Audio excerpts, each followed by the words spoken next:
अलीगढ़ में चौतरफा निकाय चुनावों का शोर मच रहा है। मेयर से लेकर पार्षद प्रत्याशी तक अपनी किस्मत आजमा रहे हैं। बता दें, वार्ड नंबर 85 से मोहम्मद अमजद हुसैन प्रत्याशी पति के रूप में चुनावी मैदान में ताल ठोकते नजर आ रहे हैं। शिक्षा की बात करें तो अमजद हुसैन ग्रेजुएशन किए हुए हैं। वहीं राजनीतिक तौर पर 20 साल से कांग्रेस पार्टी को अपनी सेवाएं दे रहे हैं। वहीं वार्ड में विकास कार्य पिछले चुने गए पार्षदों से नहीं हुआ।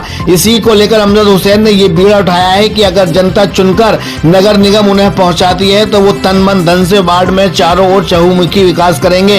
आज इंडिया सर्च न्यूज के सामने क्या कहा चुनाव को लेकर अमजद हुसैन ने, आइए देखते हैं। कैमरामैन अजहर नवाब के साथ चीफ एडिटर शाहिद रजा की रिपोर्ट इंडिया सर्च न्यूज के लिए। मार्केट के करीब मौजूद है वार्ड नंबर 85 से अमजद हुसैन साहब, जो कांग्रेस के टिकट से चुनाव लड़ रहे हैं और जानने की कोशिश करेंगे। बता दें आपको, पिछली बार भी गालिबन 100 वोट से नीचे वोटों से ही हार जीत का सिलसिला हुआ था और अब फिर से कांग्रेस पार्टी से अपनी ताल ठोकते हुए नज़र आ रहे हैं और जानने की सबसे पहले कोशिश करेंगे कि इन 5 सालों के बाद में क्या परिवर्तन हुआ है, जनता कितनी आपकी क्रेज हुई है। बहुत बहुत स्वागत है इंडिया सर्च न्यूज़ में। क्या पूरा मंसूबा लेके आप चल रहे हैं? देखिए, 5 साल पहले जो स्थिति थी उससे भी बहुत ज़्यादा बेहतर स्थिति है। मैं इन 5 सालों में पब्लिक के बीच रहा और हर समाज की जन समस्याओं को मैं उठाता रहा। इसी का नतीजा है कि आज मेरे साथ नौजवान, बुजुर्ग और तमाम समाज के लोग, हर समाज के लोग मेरे साथ जुड़े हैं। जन समस्याओं को मैं बड़े स्तर पर धरना प्रदर्शन के माध्यम से या अपने कांग्रेस के आला कमान के नेतृत्व के माध्यम से मैं इस क्षेत्र की आवाज़ उठाता रहा हूँ और आगे भी उठाता रहूँगा। इससे मुझे बहुत बड़ा फ़ायदा हुआ और मेरे साथ आज तमाम लोग बहुत प्यार दे रहे हैं मुझे और इस बार मुझे पूरी उम्मीद है कि मैं उनकी दुआओं से और उनके सपोर्ट से इंशाअल्लाह ये चुनाव जीतूंगा। और जीतने के बाद भी मैं जिस एनर्जी के साथ काम अभी कर रहा हूँ उससे भी बहुत ज़्यादा ताकत के साथ मैं जनता के बीच रहूँगा और उनकी समस्याओं को उठाऊंगा। अमजद भाई का काम जो बहुत अच्छा है वार्ड के अंदर और लोग चाहते भी हैं। सबसे पहली चीज़ है, हमारे लिए नेता वो चाहिए जो अगर उसके सामने बात आ जाए कोई फार्म भरने की, वो भी अमजद भाई के अंदर है। दूसरी चीज़, जिस नेता से जुड़े हैं वो नेता उनकी बात मानता हो, वो नेता भी अमजद भाई की बात मानता है। तो मतलब हमारे लिए ऐसा नेता चाहिए जो कि किसी भी चीज़ को सीना अड़ा करके खड़ा हो जाए और वार्ड के लिए उस काम को संपन्न कर ले। ऐसा लगता है इनके अंदर वो बहुत सारे गुण मौजूद हैं। जो वार्ड की समस्याएं हैं वो लगभग ख़त्म हो चुकी हैं यहाँ पे, या लगातार निरंतर फिर वही समस्याएं जागी हुई हैं? देखिए, वार्ड के अंदर बहुत समस्याएं हैं। मैं 2012 में चुनाव लड़ी, मेरी पत्नी नगमा बेगम, और बहुत कम मार्जिन से तब भी चुनाव हारी। उसके बाद दूसरा चुनाव कांग्रेस के कैंडिडेट या हमारे लड़ा BC में जाने के बाद हमने कैंडिडेट लड़ाया, 69-70-100 वोटों के मार्जिन से चुनाव हारे। देखिए, सबसे बड़ी समस्या हमारे वार्ड के अंदर है फिरदौस कॉम्प्लेक्स, शिबली बाग, ब्लैकडेल स्कूल का आसपास का एरिया, किरमानी मस्जिद के आसपास का एरिया, जहां पढ़े लिखे लोग, बुद्धिजीवी लोग रहते हैं, प्रोफेसर, डॉक्टर, इंजीनियर्स वहाँ रहते हैं।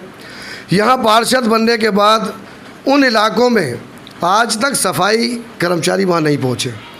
बड़े अफसोस की बात है, मैं अभी 3-4 दिन पहले जनसंपर्क करने गया, लोगों से मुलाकात करने गया, तो वहाँ लोगों ने मुझे बताया फिरदौस कॉम्प्लेक्स के अंदर, शिबली बाग के अंदर, कि हमने अपना प्राइवेट सफाई कर्मचारी रख रखा है, 5,000 और 6,000 रुपये हम देते हैं। तो बड़े दुर्भाग्य की, अफसोस की बात है, स्मार्ट सिटी हमारा अलीगढ़ बनने जा रहा है, स्मार्ट सिटी की तरफ कदम बढ़ रहा है और आज भी हमारे वार्ड के लोगों को प्राइवेट स्वीपर रख कर के सफाई करानी पड़ रही है। ये बड़े अफसोस की बात है। दूसरी चीज़, देखिए, शिक्षा के लिए हमारे वार्ड के अंदर गरीब लोग भी हैं। मजदूरों के बच्चों को 25% कोटा स्कूलों के अंदर होता है। इस बात पर किसी ने ध्यान नहीं दिया। 25% रजिस्ट्रेशन कराया जाता है, 25% कॉन्वेंट स्कूलों में गरीबों के बच्चे पढ़ाए जाएंगे, ऐसा सरकार का मिशन है। लेकिन इसमें हम लोग जो प्रतिनिधि होते हैं, जो वार्ड के पार्षद होते हैं, जीतने के बाद हम लोगों को इस पर काम करना चाहिए और लोगों को चिन्हित करके उनके बच्चों को शिक्षा मुहैया करवाना चाहिए, मदद करनी चाहिए। तमाम विधवाएँ हैं, विधवा पेंशन के नाम पर कुछ नहीं, विकलांग पेंशनों के नाम पे कुछ नहीं। नाली, खरंजा, सड़क तो नगर निगम बनाएगी भाई। स्मार्ट सिटी के नाम पर तमाम करोड़ों, सैकड़ों करोड़ रुपया इस अलीगढ़ महानगर के अंदर लगाया गया। लेकिन आप देख रहे होंगे, आप जाते हैं, मैंने आपका चैनल पे भी देखा है, आप दिखाते हैं तमाम गड्ढे आपने दिखाए, तमाम जल भराव, एक बारिश पड़ी पूरा अलीगढ़ जल भराव से युक्त हो गया। तो ये सब आपके सामने है, जनता के सामने है। अगर मुझे मौका दिया मेरी पत्नी नगमा बेगम को वार्ड नंबर 85 से अगर पार्षद चुनने में जनता ने सहयोग किया और मेरी पत्नी सभासद बनी, तो मेरी प्राथमिकता ये रहेगी, सबसे ज़्यादा वार्ड के अंदर सफाई पर मेरा ध्यान रहेगा। वार्ड के अंदर 10 से 12 पॉइंट ऐसे हैं जहाँ कूड़ा डाला जाता है और वो कूड़ा 3-3, 4-4 दिन नहीं उठाया जाता, जबकि कूड़े के लिए गाड़ी आती है, करोड़ों रुपया कूड़ा उठाने वाली गाड़ियों पर खर्च किया गया नगर निगम से, लेकिन फिर भी कूड़ा 3-3, 4-4 दिन नहीं उठाया जाता। बड़े अफसोस की बात है। इसमें कहीं ना कहीं हमारे जनप्रतिनिधियों का ढीलापन है, जनप्रतिनिधियों की निष्क्रियता है। अगर मुझे मौका मिला तो मैं सबसे ज़्यादा ध्यान रखूँगा सफाई पर, और कूड़ा रोज़ की रोज़ उठे, नालियों की सफाई हो, स्ट्रीट लाइटों का ध्यान रखा जाए। कोई स्ट्रीट लाइट 15-15 दिन ख़राब पड़ी रहती है, जनता कहती रहती है, चीखती रहती है, जबकि कंट्रोल रूम बना रखा है नगर निगम के अंदर, एक नंबर मुहैया करा रखा है कि आपकी लाइटें अगर ख़राब हैं, आपकी नालियाँ अगर चौक हैं, तो आप इस पर कंप्लेंट करें। और कंट्रोल रूम उससे ऑटो कंप्लेंट भी होती है, ऑनलाइन कंप्लेंट भी कर सकते हैं हम लखनऊ के लिए।